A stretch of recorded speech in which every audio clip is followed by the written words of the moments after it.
नमस्कार सभी पेंशनधारकों का स्वागत करते हैं एक बार फिर से हमारे इस YouTube चैनल पर। दोस्तों इस वक्त की ईपीएस पेंशनधारकों के साथ साथ कर्मचारी पेंशनधारकों के लिए भी बड़ी खबरें निकलकर सामने आई हैं।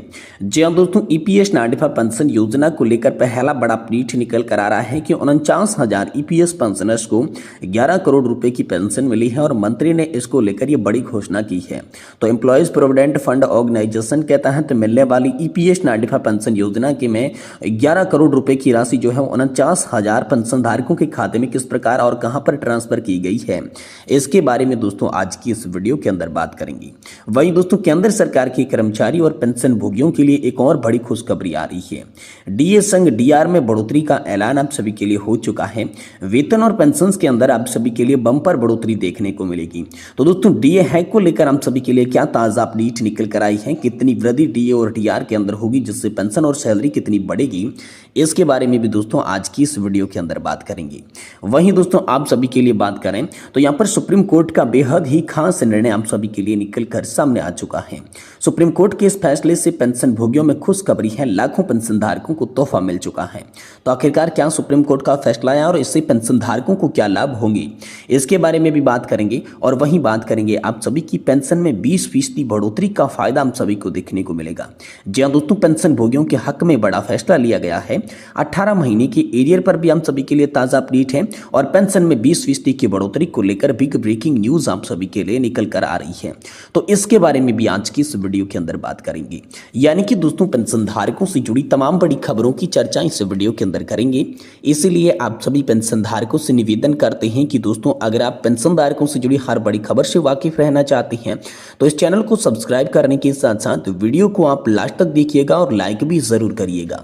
तो चलिए यहाँ पर संपूर्ण खबरों को पहले विस्तार से जान लेते हैं। देखिए पहली बड़ी खबर की बात करें तो कर्मचारी भविष्य निधि संगठन के अंतर्गत आने वाली ईपीएस 95 पेंशन योजना को लेकर नया अपडेट आप सभी के लिए आया है। 49,000 ईपीएस पेंशनर्स को मिली 11 करोड़ रुपए की पेंशन की राशि। मंत्री ने इसको लेकर बड़ी घोषणा आप सभी के लिए कर डाली है।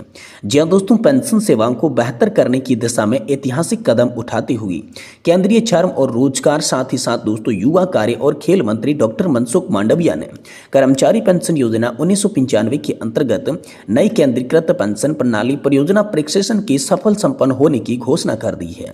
उन्होंने बताया कि जम्मू, श्रीनगर और करनाल क्षेत्रों के अंदर 49,000 से अधिक कर्मचारी पेंशन योजना के पेंशन भोगियों को अक्टूबर 2024 में लगभग 11 करोड़ रुपए की पेंशन वितरण करने के साथ ही 29 और 30 तारीख को ये प्रायोगिकी परीक्षण संपन्न हो गया। इसमें पहले सीपीएफसी प्रणाली की घोषणा के दौरान केंद्रीय मंत्री डॉक्टर मनसुख मांडविया ने कहा था कि केंद्रीकृत पेंशन प्रणाली भुगतान स्वीकृति कर्मचारी भविष्य निधि संगठन की आधुनिकीकरण का एक महत्वपूर्ण उपलब्धि है। पेंशन भोगियों को देश में कहीं भी किसी भी बैंक से किसी भी शाखा से अपनी पेंशन प्राप्त करने की सुविधा की इस पहल से पेंशन भोगियों के सामने लंबे समय से चली आ रही चुनौतियां अब खत्म हो गई है। एक निर्बाध और कुशल संवितरण तंत्र सुनिश्चित हो गया है, जिसके तहत 49,000 पेंशन भोगियों को अब तक 11 करोड़ रुपए की राशि ट्रांसफर की जा चुकी है और आने वाले सभी पेंशन भोगियों के ऊपर ये यहाँ पर जो है नई सीपीएफसी प्रणाली जो है नई केंद्रीकृत पेंशन भुगतान प्रणाली ये लागू होगी और पेंशन धारकों को इससे बड़ा फायदा मिलेगा। ये बड़ी खबर आप सभी के लिए निकलकर सामने आई है। वहीं दोस्तों अगली बड़ी खबर की बात करें तो सुप्रीम कोर्ट का एक और निर्णय सामने आया है। सुप्रीम कोर्ट के इस फैसले से पेंशन भोगियों में खुशखबरी है, लाखों पेंशन भोगियों को यहाँ पर तोहफा मिल चुका है।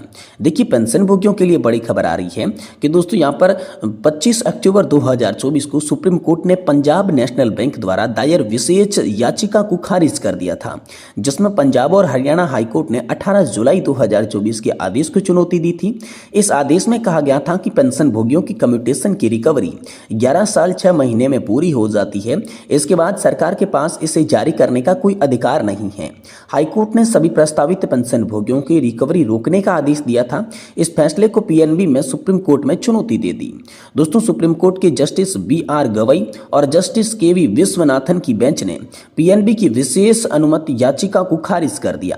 पीएनबी के वकीलों ने कोर्ट से अनुरोध किया कि वे याचिका वापस लेना चाहती हैं और अन्य कानूनी विकल्पों का उपयोग करना चाहती हैं। कोर्ट ने इस अनुरोध को स्वीकार किया और याचिका खारिज कर दी, जिसमें हाईकोर्ट का आदेश बरकरार रहा, यानी कि पेंशन भोगियों की पेंशन रिकवरी नहीं होने वाली है। इस फैसले के बाद पेंशन भोगियों का पक्ष मजबूत हो गया। जिन पेंशन भोगियों की कम्यूटेशन की रिकवरी को 11 साल 6 महीने हो चुके हैं, उनकी आगे रिकवरी रुक जाएगी। हालांकि अब तक सरकार की ओर से कॉमन सर्कुलर जारी नहीं किया गया है जैसे कि सभी पेंशन भोगियों को स्वतः लाभ मिल सके। लेकिन दोस्तों, कुल मिलाकर इसकी बात करें तो सुप्रीम कोर्ट का यह आदेश पेंशन भोगियों के लिए एक महत्वपूर्ण जीत है कि अब सभी पेंशन भोगियों को उनका हक दिलाने के लिए संगठनों को एकजुट होना पड़ेगा और विशेष याचिकाएं दाखिल करनी होगी, जिससे उनके साथ न्याय हो सकेगा। वहीं दोस्तों, अगली बड़ी खबर की बात करें तो केंद्र सरकार की कर्मचारी और पेंशन भोगियों के लिए खुशखबरी आ रही है। डीए और डीआर में बढ़ोतरी का ऐलान हो चुका है। वेतन में आप सभी के लिए बम्पर बढ़ोतरी होगी और सैलरी की राशि बढ़कर आप सभी को मिलेगी। केंद्र सरकार के कर्मचारी और पेंशन भोगियों के लिए महत्वपूर्ण अपडेट आई है। जनवरी 2025 से उनके महंगाई भत्ते यानी कि डीए और महंगाई राहत यानी कि डीआर में बढ़ोतरी की संभावना है। इस बढ़ोतरी का ऐलान जनवरी और जुलाई में होने वाली वार्षिक अपडेट के आधार पर किया जाता है। इस बार बढ़ा हुआ डीए और डीआर कर्मचारी और पेंशनधारकों के वेतन और पेंशन में वृद्धि करने वाला है।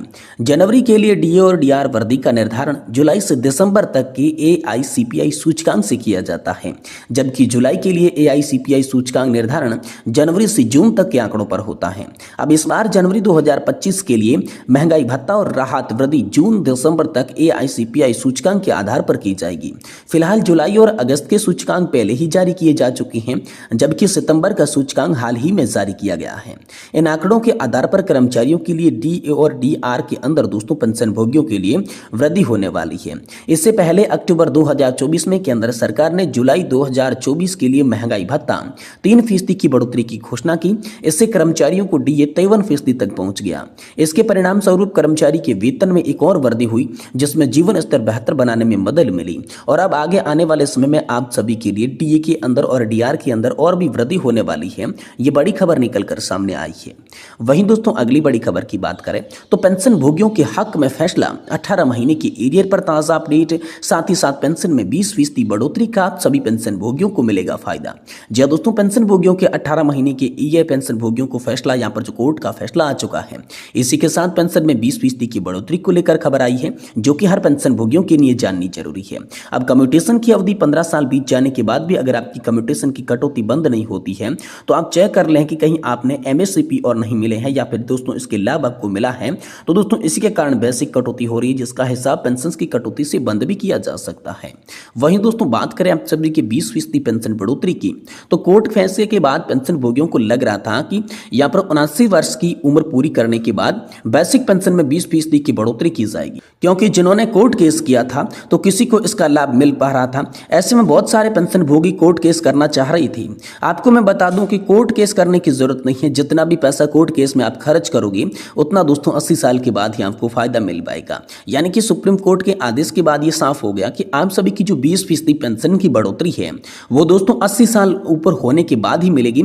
80 साल के कम की एज में आप सभी को नहीं मिलेगी। ये बड़ा फैसला पेंशन भोगियों का आया है। वहीं दोस्तों, पंजाब हाई कोर्ट ने भी एक बहुत ही बड़ा फैसला दिया, जिसमें कहा कि पेंशन कर्मचारियों की कड़ी मेहनत का फल है।